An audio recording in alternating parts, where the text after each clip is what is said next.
the Traveling Trainers, and today I'm going to show you a prenatal appropriate exercise to do with your glutes using this Smith ball.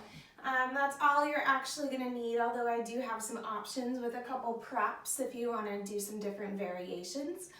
So as I'm sure you can tell, I'm pregnant myself. I'm about 6 months along, and I've been using this exercise to really get into my glutes and also to help with lower back pain, because your glutes are, of course, your biggest muscle in your core, and failure to engage them properly is usually what causes lower back pain in about 60% of people, whether you're pregnant or not. It's no different here. So being able to use them really well is going to help with that. So you're going to come down onto your back on the floor and put your feet on this ball. And I know we do hear a lot about pregnant women not being supposed to be on their backs. It is okay for a few minutes, I promise. And if there were any problems, you would feel it before your baby would feel it. So rest assured, as long as you can breathe, your baby's totally safe. So go ahead, come all the way down, put your feet up on this ball, and then you're just going to squeeze your glutes to press your hips up towards the ceiling.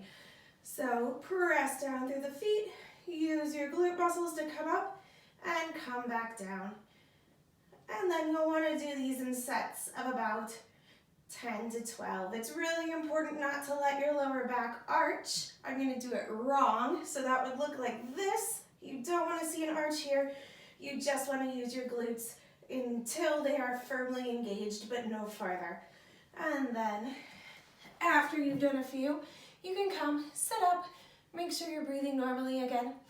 I have two different little options for you. If that's not enough, because you just have really rockin' strong glutes and you want to get some more in there, you can weight this down by putting a weight in either hip, here, or like this. Just avoid your little bump, and you can still press up and get some engagement and weight that for more of a challenge.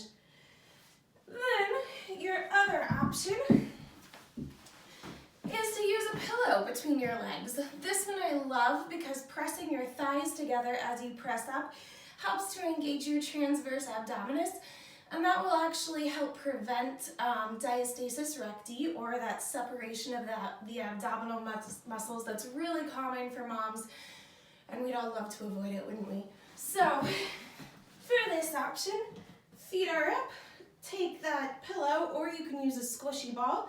Make sure it's right in between your thighs right there, and just slowly squeeze together with your thighs and knees as you press up, and release as you come back down. You're going to feel this more in your inner thighs, but you'll also feel it in your lower abs, which has a great benefit. All right, always make sure to come up from the side when you're pregnant.